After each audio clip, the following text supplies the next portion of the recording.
How do you make a story sound exceptional? Today, we explore the magic and power of editing with Lisa Matthew.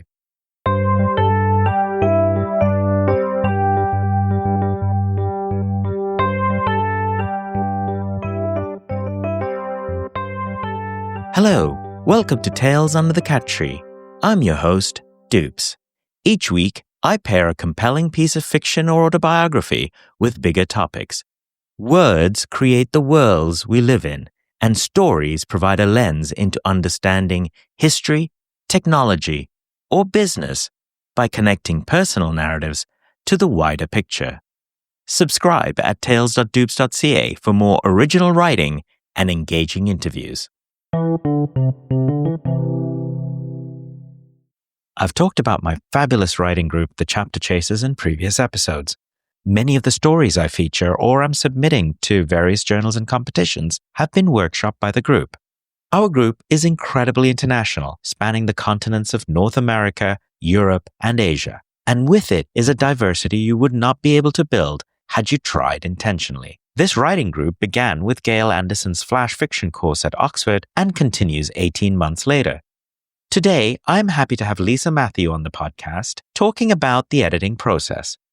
If you've been listening to the last few episodes about BioWare, you might have noticed I keep mentioning all the people that it takes to put a creative work in front of you.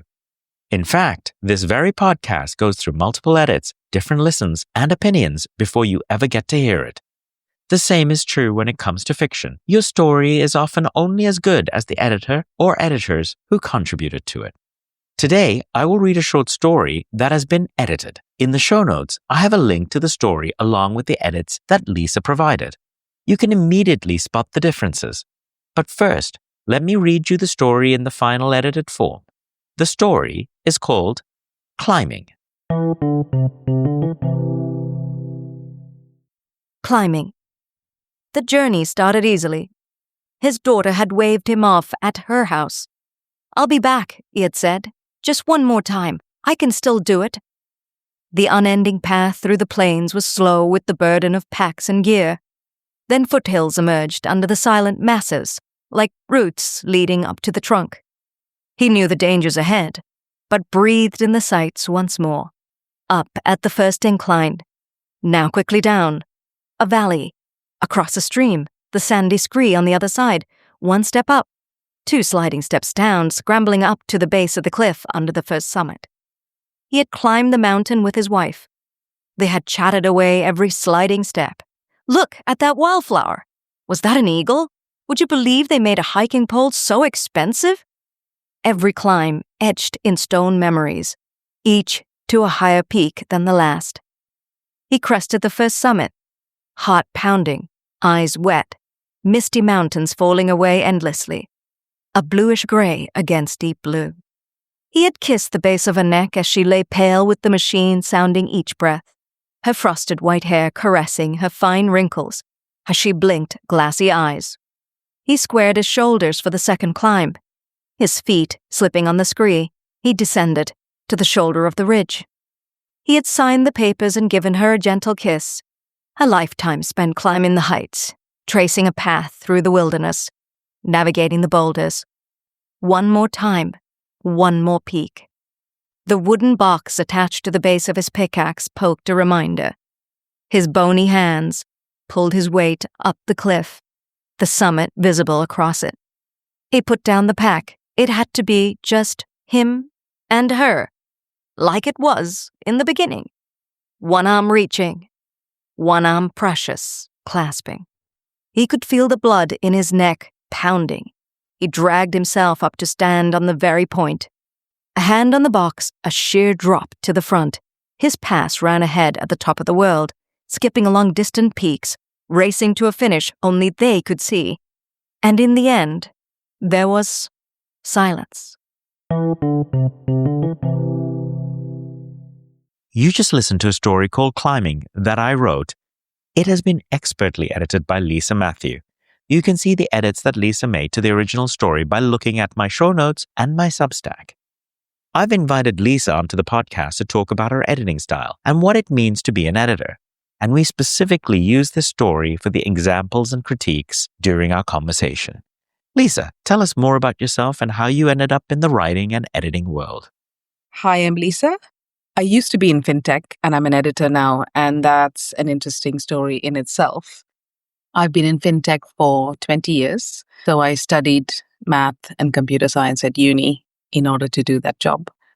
I started as a programmer and then I ended as a project manager. But my first love has always been literature. It is my oldest hobby. I've been reading since I can remember. But I only started writing about 10, 15 years ago. That happened quite randomly because a woman opened a pop-up writing course for like 10 weeks in a shop down my street, like literally at the end of my street. I was like, it's a sign, I'm supposed to do it. When I quit my fintech job, or actually I took a sabbatical, and then I was like, what do I want to do with this? So I remembered my first love and I thought, why not do something at Oxford? So I applied. In a week, I got a call for an interview. And surprisingly, they only asked me a couple of questions. And then a week later, I was in. So I was so surprised. And I enjoyed my course so much. So I graduated last year with a distinction, which again, I was surprised by. And I'm now working as an editor for a Canadian company that publishes books. When you look back on it, it sounds, very logical. But in reality, it was just very random, organic. Fintech is quite logical. It seems like a massive shift from one to the other. They're just two sides of me, I guess, and I enjoy both.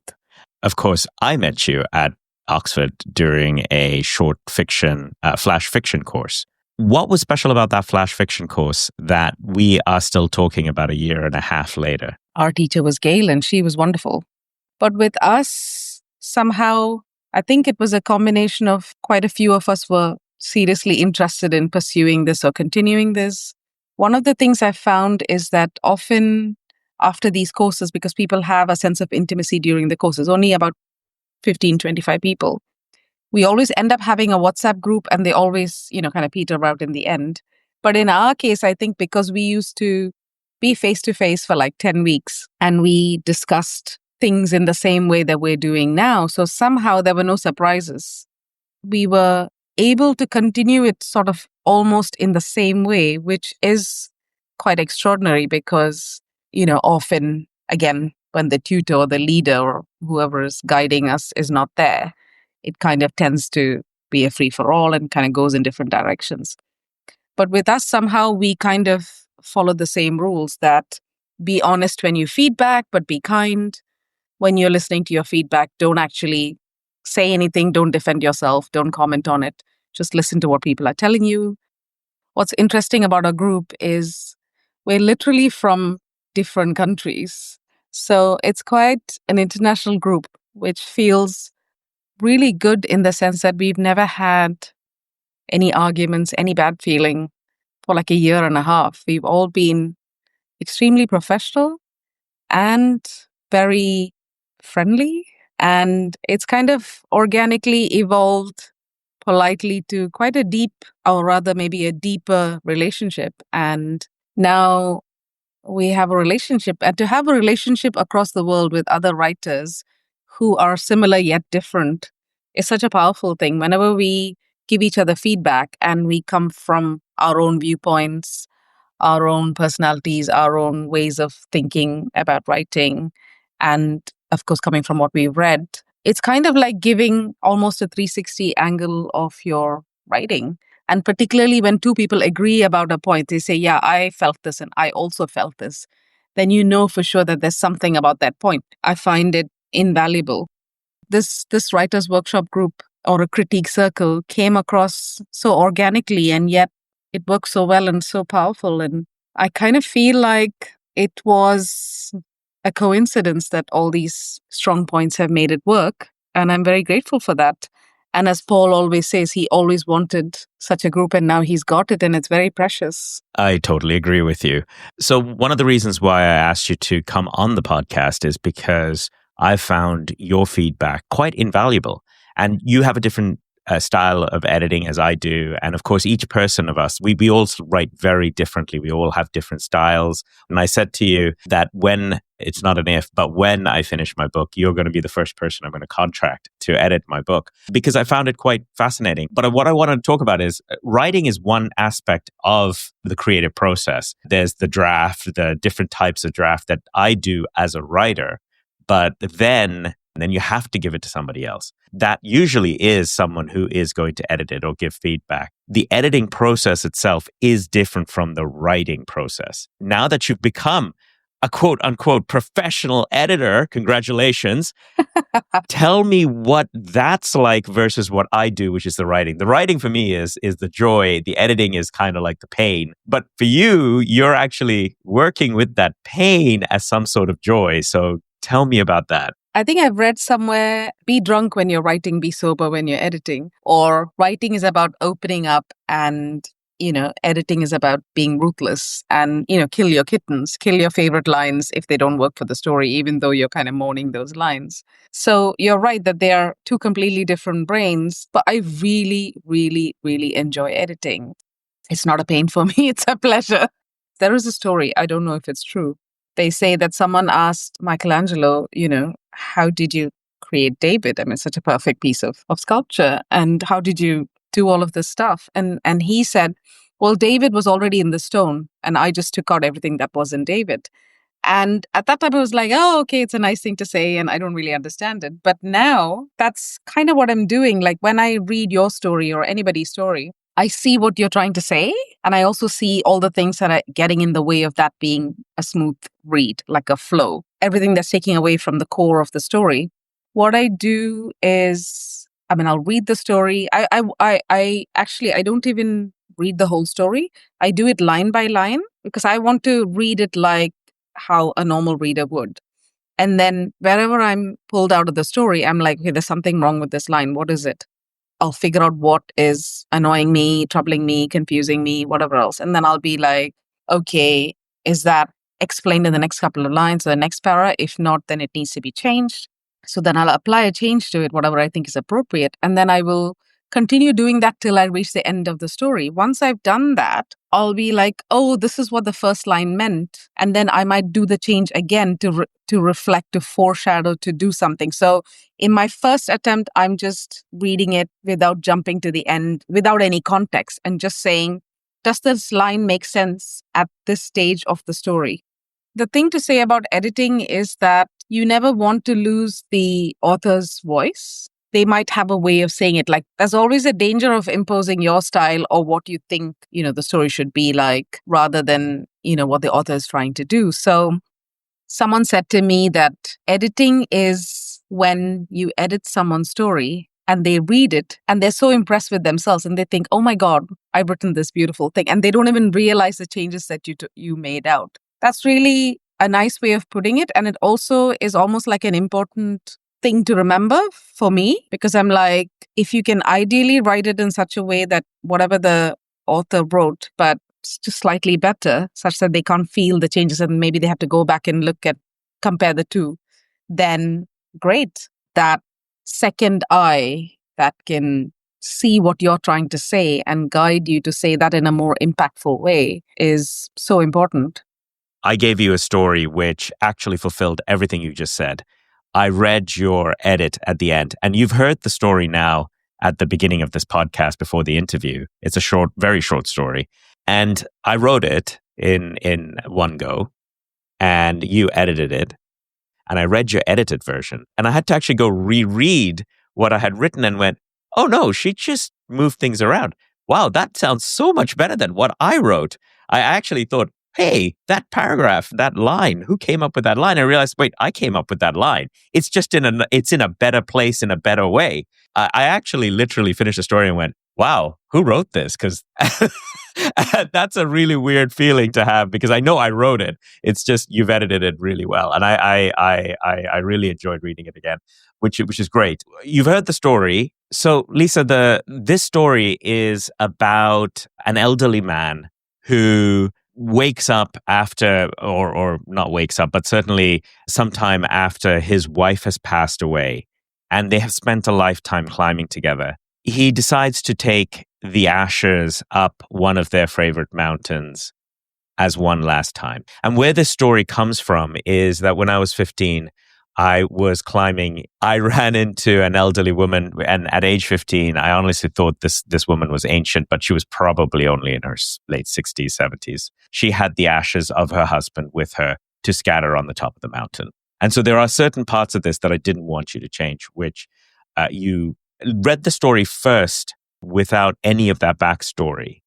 And then you did the final edit having known the backstory because I had told you about it during our workshopping session. How much of that influence actually came back into the edits that you put in? So when I first read your story, as I said, I didn't know what kind of story it was. Is it going to be a memoir? Is it going to be a chapter? Nothing. There was just a title and the story. It's only when I came to the end, I saw that it was a complete sort of incident. Therefore, it was flash fiction. One of the characteristics of flash fiction is it starts at the point of the action. It doesn't start with once upon a time, or these are the characters, they're like this, or whatever. It just starts straight from the point of the significant action of the story. And it usually ends right where the significant action ends. There's no tidy up. Flash fiction is meant to be very immediate. You are supposed to be left by the author in a state of still thinking about the story, that it has gripped you. And you're also thinking, I wonder how this is going to end. And I wonder what was underlying this and what it really meant. And, kind of things like that. So I could see that that was already in your story and that was the intention. But as I was reading it, I was noting my own confusions. And if I'm confused, then, another reader's going to be confused as well. So, for example, we started the story, and at some point, in the third line you had, his daughter had waved. Instantly, I was thinking of a little girl or even a young girl. And then when we came to the frosted white hair part of the mother, then I was like, oh, so the mother is old. And then when we came to his old bony hands, I was like, oh, he's old. And then the story ends. And in between, you did have a line saying, every climb was a peak to the last until their daughter. And then I was like, until their daughter what? And then you had the line, she grew tall and strong and unbending as an oak, just as they intended. So when you wrote that line, especially in flash fiction, it's meant to be very significant, like especially if that's like foreshadowing. But then when I came to the end of the story, I realized that the daughter was not important at all. The foreshadowing actually didn't mean anything. So in my later edit, I took it out. Instead of his daughter had waved, I said in the end, his daughter had waved him off at her house. It's such a subtle thing, but that tells you that she's got her own house, therefore she's grown up. And going back to her frosted white hair, I kept that in because that was really subtle. It was a description, but it's also subtle information. She's old now. Meanwhile, his old bony hands, I took that off because his old bony hands is making it very obvious. So I took off old and I just left his bony hands. And the reason for that was if she's already old, then he's old as well. We don't need to say that he's old again. 100% in the first edit, it's better not to know anything. If I even had a clue that this is what you meant, I wouldn't have picked up on these points because my brain would already be informing me that, remember, he said that they're this age or whatever. So I would have just skipped over it. But absolutely, for the second edit, knowing the background is crucial because then you can decide whether your doubts were real or not. Sometimes I might have a guess one and a guess two, and I might ask you, it could be this or this, which one is it? Sometimes I might have only a guess, and sometimes I may have no clue because you've given no clues in the story. It's all in your head. When we were talking about the story, we also talked about what was the end of the story and what was most important to me about certain parts of it. And I don't know if it was you or whether it was Victor in the writing group who asked about putting down the pack.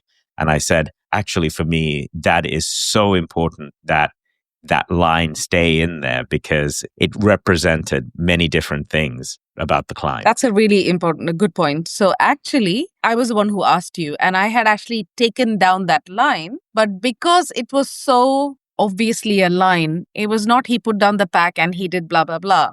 It was just he put down the pack. My alarm bells were also ringing in the sense of maybe there's a reason for it. So even though I deleted that line, what I told you in the call was I've deleted that line because we don't need that as an action. On the other hand, if it's significant, then I'll take out that delete. And then you nodded and said, yeah, it's significant. And then later you explained that it's significant because it's very dangerous to not take your pack all the way to the top in case you need it, particularly when you're doing difficult climbs and things like that. So that was actually a clue for the readers to know that he is risking something. So, yeah.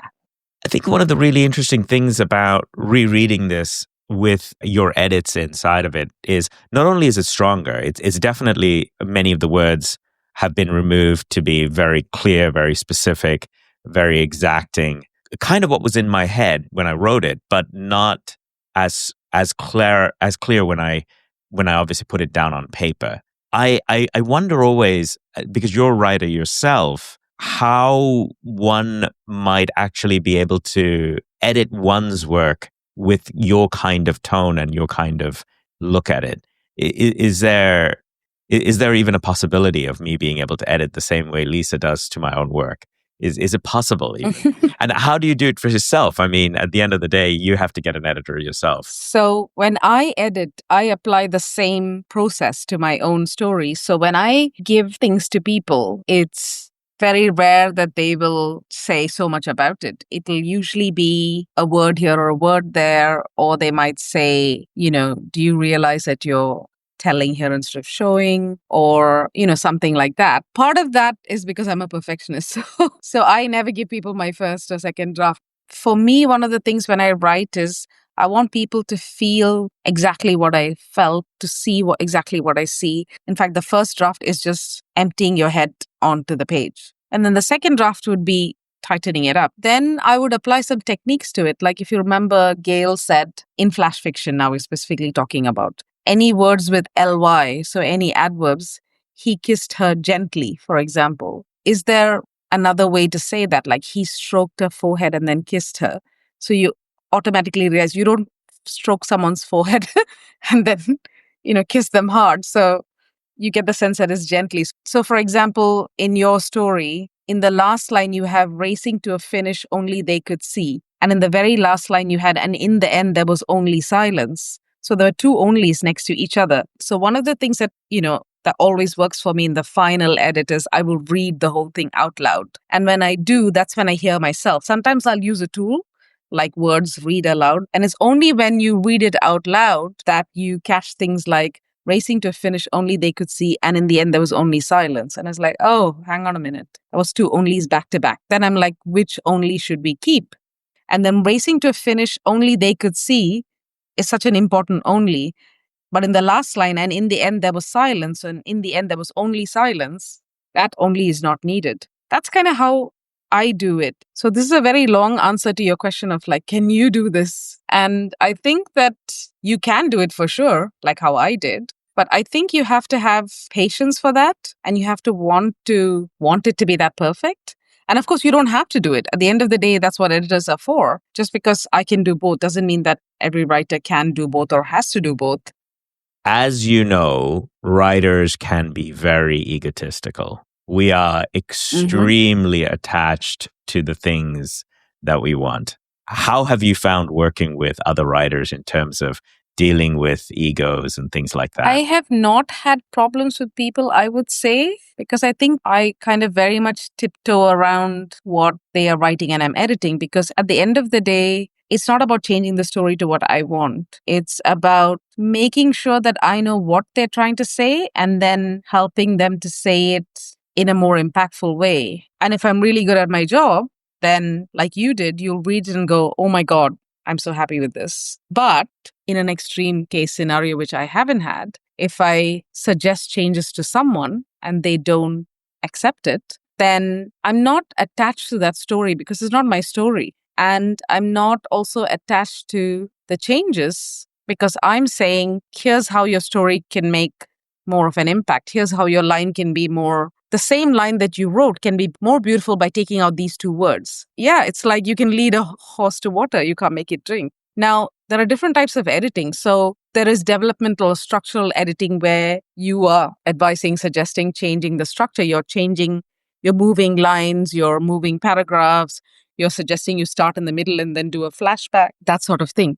Then there is line editing where you take each line and you make it more beautiful. Then there is copy editing where you do grammar and punctuation. And there is proofreading where you do typos and, spaces and full stops and things like that. It is also the right of a writer to say, I only want you to proofread. I'm happy with the rest of my book.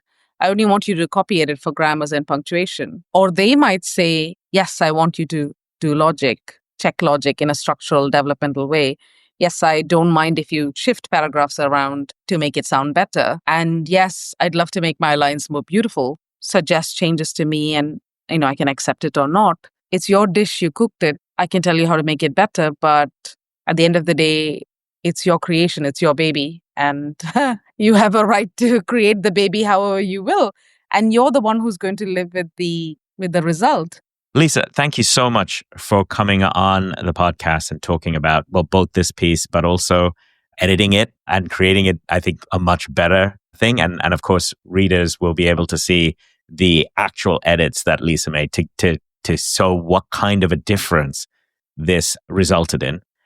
So thank you very much from me, from the bottom of my heart. Any final words to anyone who's interested in either becoming an editor or a writer? Or I was not even interested in becoming a writer. It was never like a dream thing for me. I was always thinking, okay, how can I make money out of reading? Because I love reading. So maybe this is the answer to that. In terms of editing, again, I didn't set out to be an editor, but I feel like what I actually learned at Oxford was editing. If someone wants to be an editor, I think the only way that you can be one is to try it. If you're good at something and you are working hard at it, but you're not that interested in it, it actually creates a drag force. It doesn't allow you to be as good. But when you like something and you're good at it and then you're working hard, then it's like it's turbocharged. You're just going forward 3 times as fast.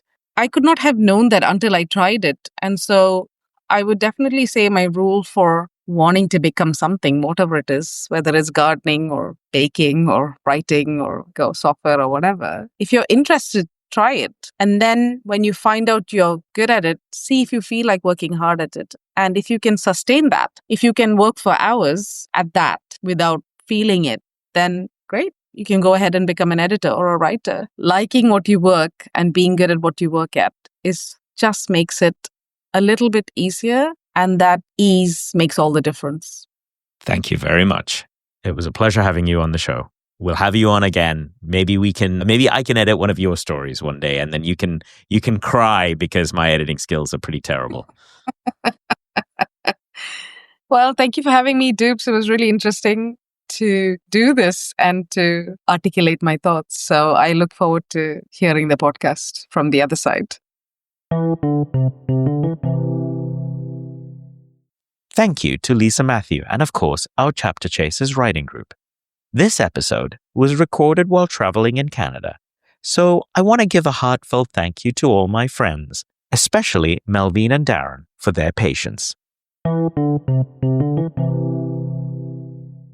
Thank you for listening to another episode of Tales Under the Cat Tree. If you want more original stories and interviews, check out the archives wherever you listen to this podcast. We've covered topics and stories about immigration, artificial intelligence, Stalinist Russia, and otherization, to name but a few.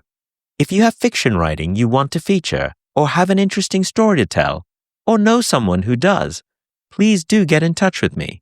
This podcast will always be free. Support our work by subscribing and sharing with those who might care. You can reach me through email, contact@dups.ca, Blue Sky @dups.ca, or on my Substack at tales.dupes.ca. The intro music is composed by me. Give your pet a cuddle and your loved ones a hug till we meet again for some tales under the cat tree. Yeah, why not? The journey is the story.